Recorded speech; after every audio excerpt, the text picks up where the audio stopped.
En el invierno de 1945, en las laderas rocosas del Alto Egipto, salió a la luz un descubrimiento que sacudiría profundamente nuestra comprensión de la historia religiosa. Tras más de 16 siglos ocultos, protegidos en vasijas de cerámica y mantenidos fuera del alcance tanto del poder imperial como de la doctrina oficial, los manuscritos que hoy conocemos como la Biblioteca de Nag Hammadi emergieron del olvido. Entre estos escritos se encontraba un texto particularmente enigmático, tan denso, abstracto y riguroso en su visión que incluso los investigadores contemporáneos han mostrado cautela al encontrarlo. Este texto se conoce como Marsanes, a diferencia de muchos escritos gnósticos que transmiten sus enseñanzas. Mediante mitos o narrativas simbólicas, Marsanes se expresa en un lenguaje de elevación metafísica. No es un evangelio, no presenta una historia. No intenta convencer. Su tono es directo, preciso, casi geométrico. Es un texto no destinado a principiantes, sino a quienes ya están al borde de un conocimiento considerado prohibido. El manuscrito se encontró entre los códices de Nag Hammadi, escrito en copto, pero claramente influenciado por las tradiciones filosóficas griegas, especialmente el pensamiento platónico.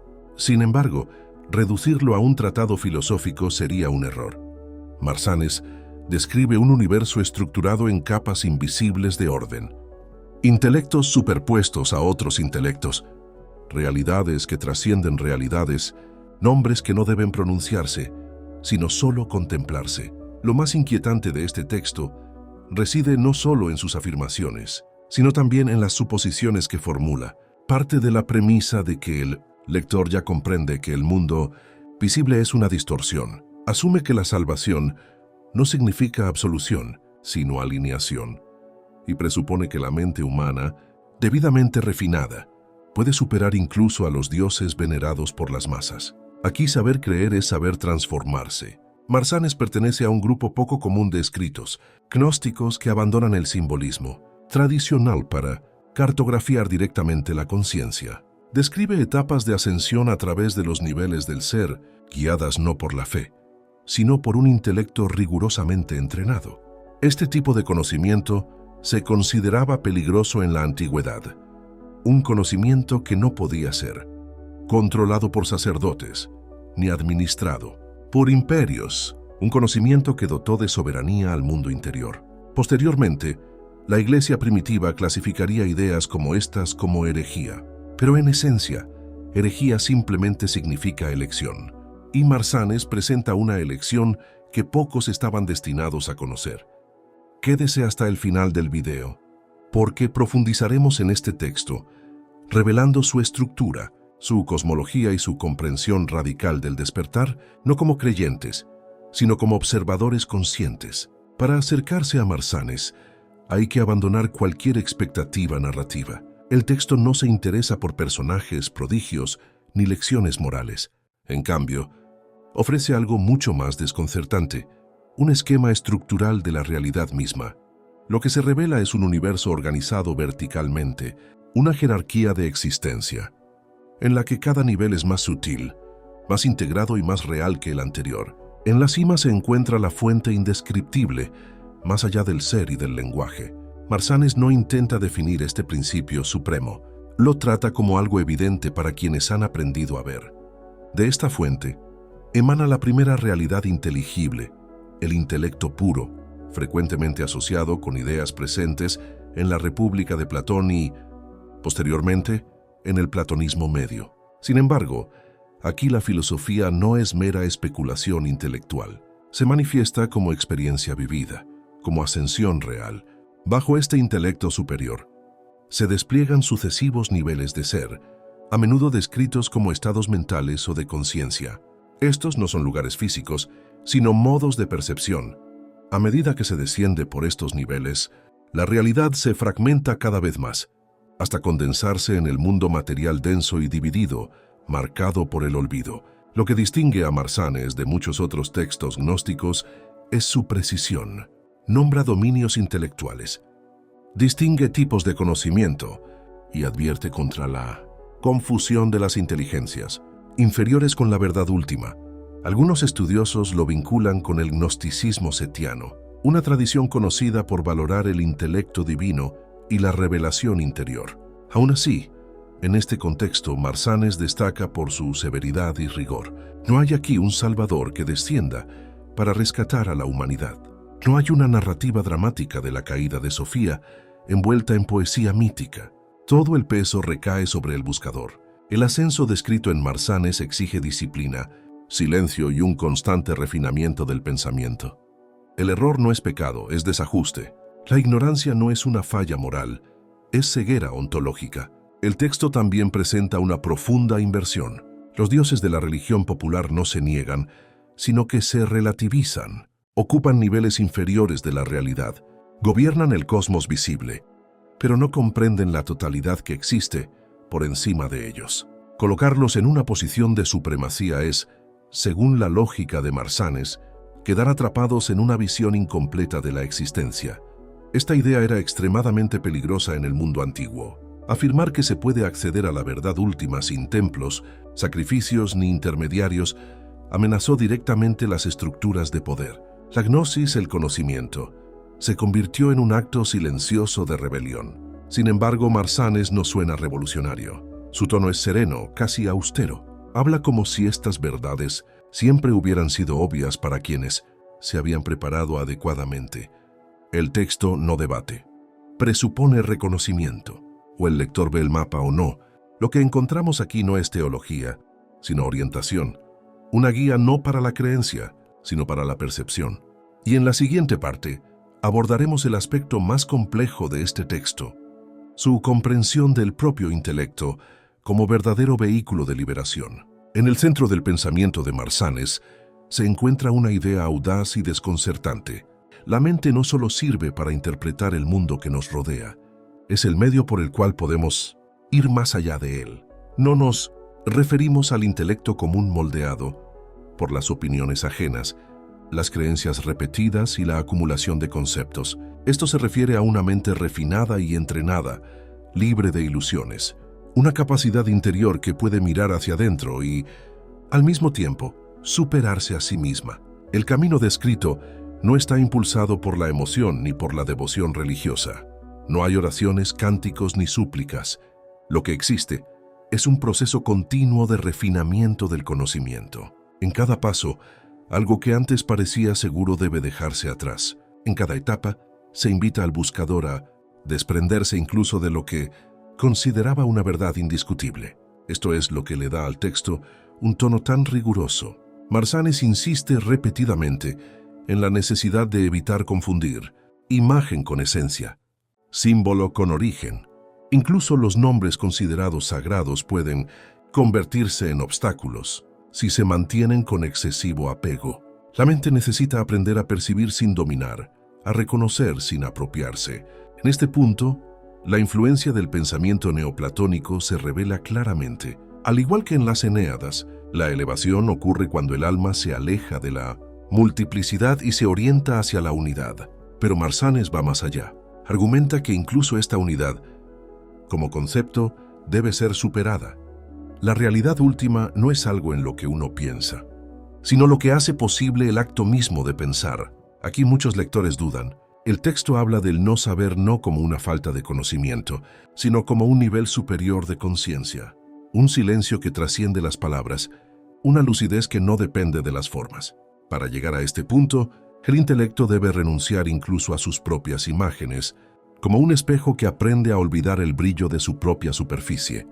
Estas ideas nunca fueron concebidas para una amplia difusión. Eran enseñanzas iniciáticas arriesgadas. En un mundo gobernado por fuerzas visibles, emperadores, autoridades religiosas, templos, Marsanes señaló algo inquietante. La verdadera autoridad nace de una alineación interior invisible que no pide permiso a nadie. Aún así, el texto no promete un camino fácil. El camino es exigente y requiere atención constante, refinamiento ético y la valentía de mantener la propia comprensión en soledad. No hay promesa de éxito. No se afirma que todos llegarán. Solo se indica que el camino existe. Quizás este sea uno de los aspectos más desconcertantes de Marsanes.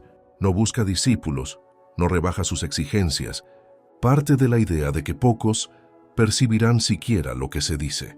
Y sin embargo, aquí estamos, atravesando siglos de silencio para leer sus palabras y pronunciar su nombre. También hay un hilo conductor sutil, pero profundamente inquietante, que recorre todo el texto. Marsanes no niega la existencia de los dioses, hace algo más inquietante. Los sitúa en un orden que ellos mismos no controlan. En su visión cosmológica, los dioses venerados por pueblos e imperios ocupan niveles inferiores de la realidad. Son poderosos sin duda, pero esencialmente incompletos. Esto no es una negación de lo divino, sino una redefinición. En el mundo antiguo, los dioses no eran meras figuras espirituales. Representaban estructuras políticas, identidades colectivas y cadenas de mando. Venerar a un dios era afirmar un orden en el cosmos y la sociedad. Marsanes desmantela esto discretamente al redefinir lo que significa ser divino. La verdadera divinidad, según el texto, no consiste en el dominio del mundo, sino en la libertad en relación con él.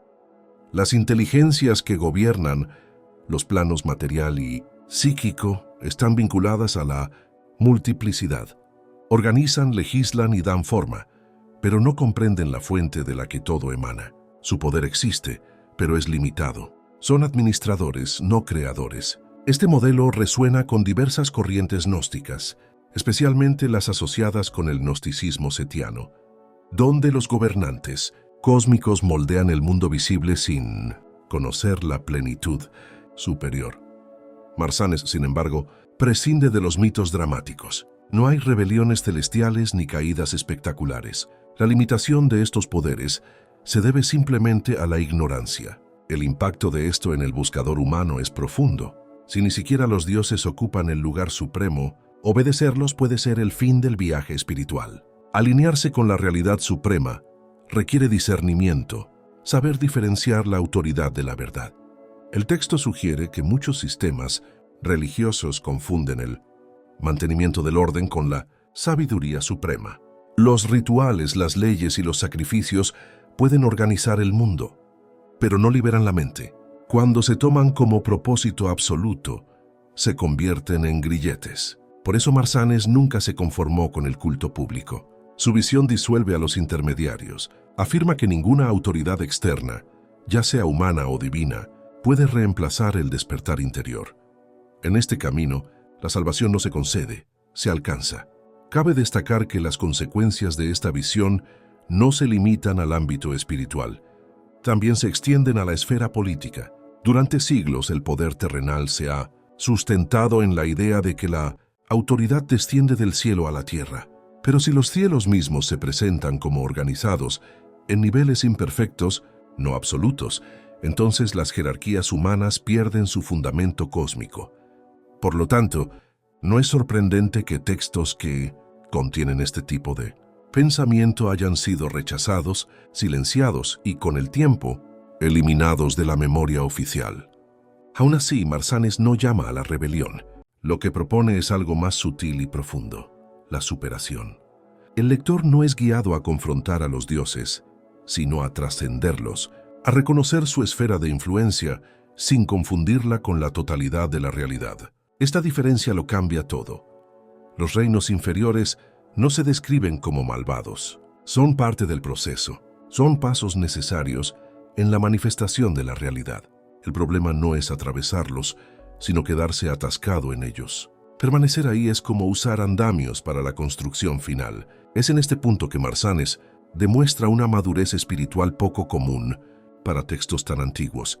No simplifica, acepta la existencia de jerarquías, pero se niega a absolutizarlas y se atreve a afirmar que la devoción, dirigida sin discernimiento, puede convertirse en ceguera. En las secciones finales, el texto vuelve a introspectarse. Muestra cómo esta cosmología transforma nuestra comprensión de quiénes somos. Quizás en esencia, Marsanes habla menos de dioses antiguos y más de una crisis que abarca todas las épocas. El miedo a pensar más allá de los límites que hemos heredado. Si los dioses no ocupan la cima de la realidad, tampoco lo hace el yo cotidiano. Esta percepción emerge sutil, pero persistentemente, cuando el texto dirige la mirada hacia el interior. Quien ha aprendido a ver a través de las jerarquías cósmicas debe ahora enfrentarse a algo aún más cercano e incómodo: la identidad que ha construido para sí mismo. Marsanes describe este yo cotidiano, moldeado por recuerdos, deseos y roles sociales, como algo transitorio. Es funcional para la vida en el mundo, pero incapaz de acceder a lo que hay más allá. Este yo pertenece a los niveles más bajos de la realidad, limitado por el tiempo, el lenguaje y la separación. Confundirlo con la verdadera conciencia es permanecer precisamente en el ámbito que el texto nos invita a trascender. Lo que emerge en su lugar no es una nueva identidad, sino una forma diferente de conciencia. Marsanes habla de un intelecto que se reconoce como participación, no como posesión. Aquí el conocimiento no es algo que se acumula, sino algo con lo que se sintoniza. El yo no desaparece en el vacío, sino que se disuelve en la lucidez. Esta visión evoca tradiciones que abarcan desde el platonismo clásico hasta corrientes místicas posteriores. Aún así, el texto no ofrece un consuelo fácil. No hay promesa de inmortalidad personal en términos del ego. La ganancia no es la permanencia del yo, sino la liberación de sus limitaciones. Por eso el camino de ascensión presentado es tan riguroso.